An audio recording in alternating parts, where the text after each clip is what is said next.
संस्कृत मित्राणि नमः संस्कृता संस्कृत देवाड़ी गंगा चैनल पर किरातार्जुनीयम का वाचन और इसके श्लोकों की व्याख्या चल रही है। तो अभी तक हमने जो है 7 श्लोकों तक की चर्चा की है। कितने श्लोकों तक की? 7 श्लोकों तक की चर्चा की है। और इस 7वें श्लोक हमने पढ़ा था कि महाराज वह तो जीतने की इच्छा रखता है, वह आपको पराजित करना चाहता है, लेकिन वह क्या है? सशंकित है। बेशंकमानो भावतः पराभवम नृपासनस्थोपि बना देवाशिनः। तो इन श्लोकों के अर्थ को जाना था कि महाराज पराजय की इच्छा अर्थात आपको हराने की इच्छा तो करता है, लेकिन वह सशंकित रहता है, आशंका से युक्त रहता है। अब अगला श्लोक है तथामि जिह्म सभव जिगीषया तनोति सोऽप्रं गुण संपदायस समुन्नयन् भूतिमनार्य संगमात् वरं विरोधोऽपि समं महात्मभिः समुन्नयन् भूतिमनार्य संगमात् वरं विरोधोऽपि समं महात्मभिः। तो चौथी लाइन में दिया गया है कि वरम अर्थात श्रेष्ठ है। वरम का अर्थ क्या होता है? श्रेष्ठ है। महात्मभिः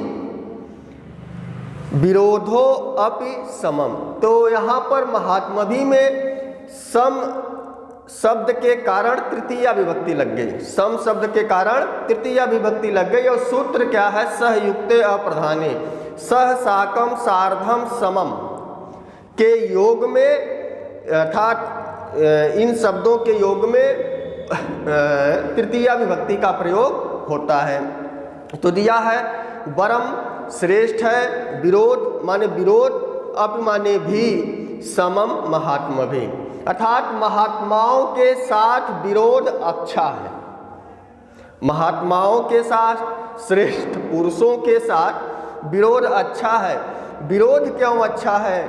ऊपर की लाइन में दिया गया है समुन्नयन भूतिमनार्य संगमात्। समुन्नयन भूत, भूत माने होता है ऐश्वर्य। भूत माने क्या होता है? ऐश्वर्य। अर्थात अपने ऐश्वर्य को आगे बढ़ाने के लिए, अपने ऐश्वर्य को आगे बढ़ाने के लिए अनार्य संगमात्। तो अनार्य, आर्य का अर्थ होता है श्रेष्ठ, अनार्य का अर्थ होता है जो श्रेष्ठ न हो, और संगम का अर्थ होता है मिलन। अर्थात जो श्रेष्ठ पुरुष नहीं है, अर्थात जो दुष्ट प्रवृत्ति के लोग हैं, जो दुर्जन लोग हैं, उनकी संपत्तियां तो ऐश्वर्य को बढ़ाने वाली होती हैं। ऐश्वर्य को बढ़ाने वाली कैसे होती हैं? कोई दुर्जन व्यक्ति है, गलत कार्य करता है, नंबर 2 का धंधा करता है। नंबर 2 का धंधा हीरोइन, अफीम, चरस, अर्थात अवैध रूप से वह पैसा कमाता है। लेकिन वह जो पैसा होता है ऐश्वर्य को तो बढ़ाता है, वह पैसा ऐश्वर्य को बढ़ाएगा। लेकिन वरम विरोधोपि समम महात्मभिः, लेकिन अनार्यों के साथ अर्थात जो आर्य हैं, जो श्रेष्ठ लोग हैं, उनके साथ यदि विरोध हो जाए तो वह बहुत ही अच्छा है। वरम अर्थात श्रेष्ठ है। तो यहाँ पर भारवी जी बनेचर के माध्यम से कहना चाहते हैं कि यदि कोई सज्जन पुरुष है, कोई श्रेष्ठ विद्यार्थी है या पढ़ाकू विद्यार्थी है कि जो दिन में 4 घंटे पढ़ता हो, श्रेष्ठ पुरुष है, 4 घंटे मेहनत करता है और सुबह 4 बजे उठकर अपने घर के क्रियाकलापों को कर अन्य कार्यों में लग जाता है, अर्थात अर्थ के उपार्जन में लग जाता है। यदि ऐसे व्यक्तियों के साथ यदि आपका विरोध हो गया, महात्मभिः का अर्थ यही होगा कि महात्माओं, महात्मा का अर्थ क्या हो गया? श्रेष्ठ लोगों के साथ, अच्छे लोगों के साथ, अर्थात जो दुर्जन नहीं है उनके साथ यदि आपका विरोध हो गया तो वह क्या है? अनार्यों की संगति से, दुर्जनों की संगति से वरम श्रेष्ठ है। क्यों श्रेष्ठ है? यदि कोई विद्यार्थी 4 घंटे पढ़ता है, 5 घंटे पढ़ता है, यदि उससे आपका विरोध हो गया तो अब ये बताइए आप कितने घंटे पढ़ेंगे? तो यहाँ पर स्वाभाविक है कि आप उससे ज़्यादा करना चाहेंगे। कोई रोज़ 2 श्लोक पढ़ता है, 2 श्लोकों को याद करता है, यदि आपका उससे विरोध हो गया तो आप करोगे क्या? आप उससे ज़्यादा करने का प्रयास करोगे। तो हम करते हैं कि आप 3 श्लोक पढ़ोगे, 4 श्लोक पढ़ोगे। इसीलिए भारवी जी ने इस श्लोक के माध्यम से कहा, वरम विरोधोपि समम महात्मभि, कि महात्माओं के साथ विरोध अच्छा है। कोई व्यक्ति 4 बजे उठता है, अपने क्रिया कर्मों को अर्थात अपने कर्म को 4 बजे कर सुबह, और उसके बाद स्नान ध्यान करके अपने अन्य कार्यों में लग जाता है।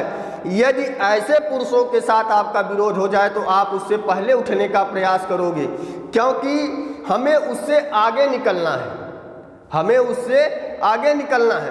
तो यहाँ पर वह वनेचर बताता है कि महाराज, वह दुर्योधन जो कि दुर्जन है और आप सज्जन हो, और उस दुर्योधन का जो विरोध है एक सज्जन के साथ है।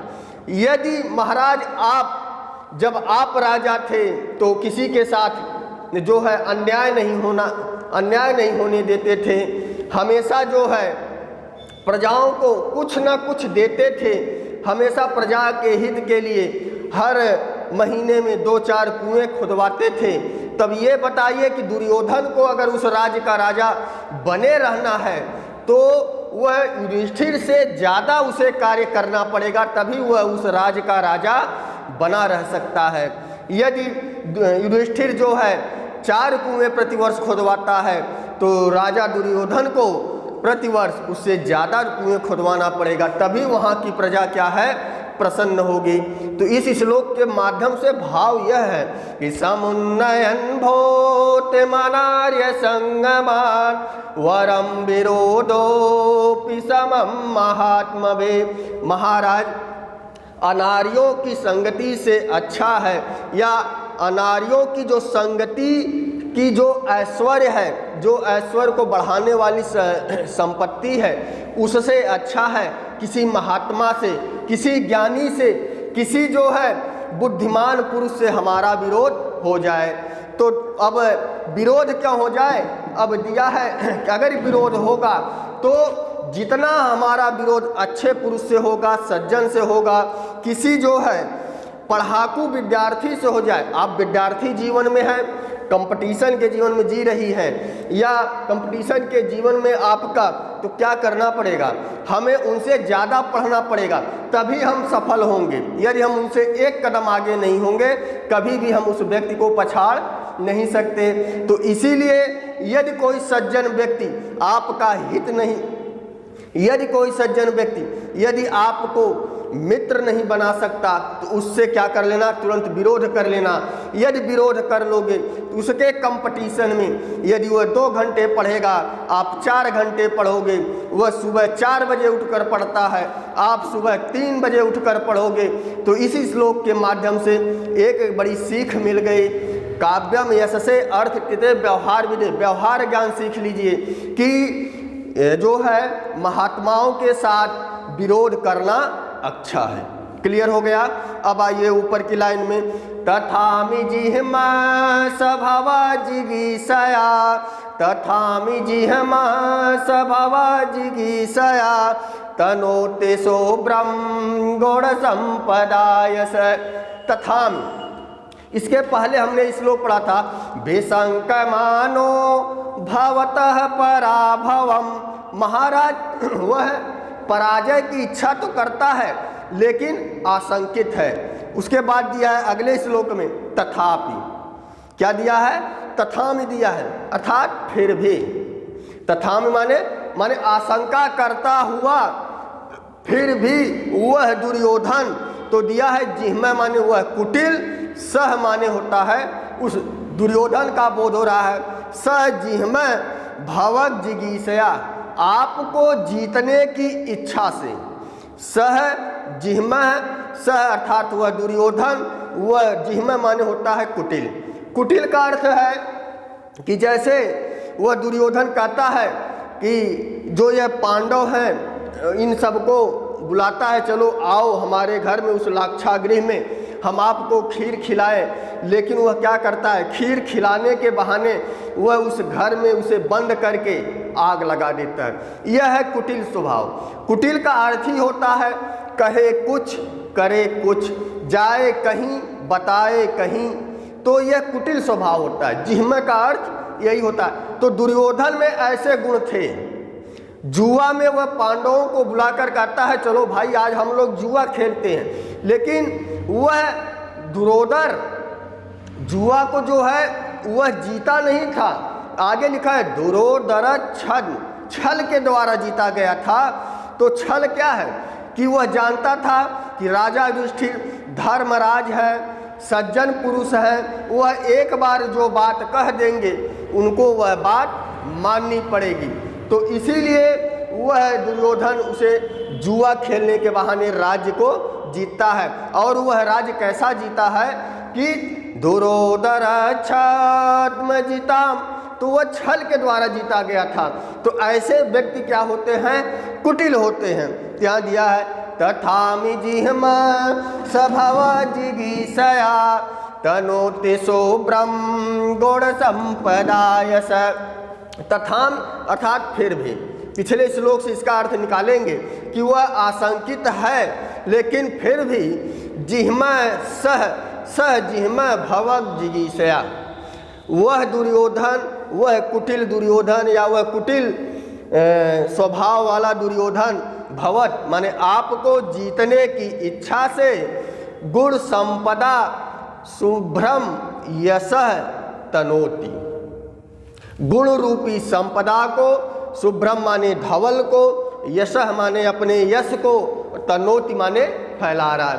महाराज वह आपको जीतने की इच्छा से, महाराज वह कुटिल दुर्योधन आपको जीतने की इच्छा से अपने गुण रूपी संपदा को, अपने गुण रूपी धवल कीर्ति को, यश को तनोति फैला रहा है। क्यों फैला रहा है? क्योंकि वह चाहता है कि हम इस हस्तिनापुर के राज्य का राजा हमेशा बना रहें। तो यह श्लोक का भाव रहा। हाँ, इससे कुछ प्रश्न बनेंगे। सह से किसका बोध हो रहा है? सह से दुर्योधन का बोध हो रहा है। जिह्मा का अर्थ क्या होता है? जिह्मा का अर्थ कुटिल होता है। जिह्मा किसके लिए प्रयुक्त पद है? जिह्मा दुर्योधन के लिए प्रयुक्त पद है। जीतने की इच्छा कौन करता है? जीतने की इच्छा दुर्योधन करता है। अपने गुणों को कौन फैला रहा है? अपने गुणों को राजा दुर्योधन फैला रहा है। किसकी संगति श्रेष्ठ है, अर्थात किसके साथ विरोध करना अच्छा है? महात्माओं के साथ विरोध करना अच्छा है। समम अर्थात सम शब्द के कारण जो है महात्मा में जो है तृतीया विभक्ति का प्रयोग हो गया सहयुक्ते अप्रधाने सूत्र के द्वारा। और महात्मा भी का अर्थ होता है कि श्रेष्ठ पुरुषों के साथ, महात्माओं के साथ, गुरुजन बिंदुओं के साथ, अच्छे विद्यार्थियों के साथ यदि विरोध हो भी जाए, मानसिक विरोध हो जाए, तो वह विरोध भी क्या है? अच्छा है। भारवी बनेचर के माध्यम से जो है यह हमें उपदेश दे रहे हैं कि समुन्नयन भूति मनार्य संगमात। तो यहाँ प्रश्न बनेगा किसकी जो है संगति बुरी होती है? तो यहाँ पर अनार्यों की संगति क्या है? बुरी होती है।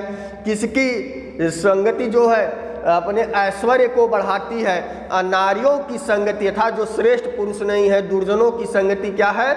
ऐश्वर्य को बढ़ाने वाली होती है। तो इस प्रकार से इससे प्रश्न बनेंगे। यदि श्लोक आप तक पहुंच गया हो तो एक बार हमारे साथ वाचन कीजिए। तथामि जिह्मा सभव जिगीषया तनोति शुभ्रम गुण संपदायस समुन्नयन भूति मूर्तिमनार्य संगमान वरम विरोधोपि समम महात्मभिः। तो इस श्लोक से इस प्रकार के प्रश्न बनेंगे। पूछा जाएगा कि इस श्लोक में कौन सा छंद है, तो आपका जवाब क्या होगा? वंशस्थ छंद है। वंशस्थ छंद का लक्षण क्या है? जगड़ तगड़ जगड़ रगड़ जतौ तो वंशस्थमुदीरतं जरौ वंशस्थमुदीरतं जरौ।